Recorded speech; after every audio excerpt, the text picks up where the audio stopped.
എന്ന് പറഞ്ഞാൽ ഞാൻ ആദ്യം ഉടമ്പടി എടുത്ത് ഇവിടുന്ന് പോകുന്ന സമയത്ത് വീട്ടിൽ ചെന്ന് പ്രാർത്ഥിച്ചപ്പോൾ നല്ല സുഗന്ധം എനിക്ക് അനുഭവപ്പെട്ടു. പക്ഷേ രണ്ടാമത് ഈ ഉടമ്പടി എടുത്ത് പോയപ്പം എനിക്ക് ഒരു തെളിവ് ഒന്നും എനിക്ക് കിട്ടിയില്ല.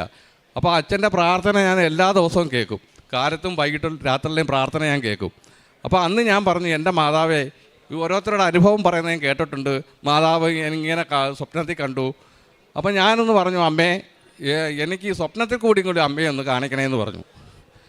അപ്പോൾ അന്ന് പ്രാർത്ഥിച്ചിട്ട് കടന്നു. അടുത്ത ദിവസം രാവിലെ വൈകിട്ട് പ്രാർത്ഥിക്കാനായിട്ട് പച്ച തിരിയെടുത്തപ്പോൾ മാതാവിൻ്റെ തനി രൂപം എനിക്ക് തെളിഞ്ഞു വന്നതാണ്.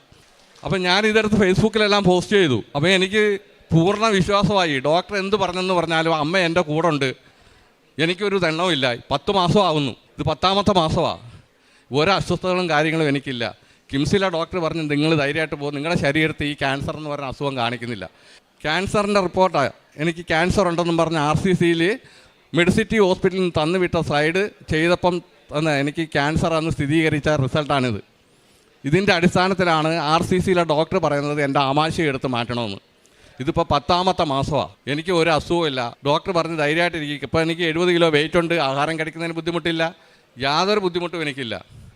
എനിക്ക് എൻ്റെ ജീവിതം എനിക്ക് തിരിച്ചു തന്ന എൻ്റെ അമ്മ മാതാവിനെയും കർത്താവായ യേശുദേവനോടും പറഞ്ഞാൽ തീരാത്ത നന്ദി കടപ്പാടും എനിക്കുണ്ട്. 23-ലായിരുന്നു. എനിക്ക് 3 വർഷമായി ജോലിയില്ലായിരുന്നു. ഞാനൊരു നേഴ്സാണ്. ഇവിടെ വന്ന് 2ാമത്തെ ഉടമ്പടി പുതുക്കിയതിൻ്റെ 2 മാസം കഴിഞ്ഞപ്പോൾ എൻ്റെ ഹസ്ബൻഡ് നിൽക്കുന്ന സ്ഥലത്തേക്ക് തന്നെ മാതാവ് എനിക്ക് ഇൻ്റർവ്യൂവിന് വഴിയൊരുക്കി തന്നു. ഞാൻ അങ്ങനെ ഇൻ്റർവ്യൂ പാസ്സായി ഓഫർ ലെറ്റർ കിട്ടിയപ്പോൾ അത് സാലറി വളരെ കുറവായിരുന്നു. കാരണം എനിക്ക് 10 വർഷത്തെ എക്സ്പീരിയൻസ് ഉണ്ട്. അപ്പോൾ എൻ്റെ മനസ്സിൽ മാതാവ് പറഞ്ഞു, ഞാനല്ലേ നിനക്ക് ഈ ജോലി എന്നത്, നീ ധൈര്യമായി ആ ഓഫർ സൈൻ ഇടാൻ പറഞ്ഞു. ഞാനങ്ങനെ മാതാവിനോടും ഈശോയോടും പ്രാർത്ഥിച്ച ആ ഓഫർ ലെറ്റർ സൈൻ ഇട്ടു. പിന്നീട് എനിക്ക് പോകാനുള്ള ടിക്കറ്റും വിസയും 12/5/2025 ആയപ്പോൾ വന്നു. പക്ഷേ എൻ്റെ അറ്റസ്റ്റേഷൻ, അതായത് ലാസ്റ്റ് എക്സ്പീരിയൻസ് അറ്റസ്റ്റേഷൻ ചെയ്യാൻ വേങ്ങിച്ച സർട്ടിഫിക്കറ്റ് ഏജൻസിയിൽ നിന്ന് തന്നില്ല. അവരെന്നോട് പറഞ്ഞു, നീ പൊക്കോ, അത് ഞങ്ങൾ അയച്ചു തന്നേക്കാം. പക്ഷേ സൗദി റൂൾ അനുസരിച്ച് നമ്മൾ ലേറ്റസ്റ്റ് സർട്ടിഫിക്കറ്റ് അവിടെ കാണിക്കണം. ഞാൻ വളരെ ഭാരത്തോടെ അതവർ പറഞ്ഞ ശേഷം, അതിനു മുമ്പ് ഒരാഴ്ചയ്ക്ക് മുമ്പ് ഞാൻ ഈ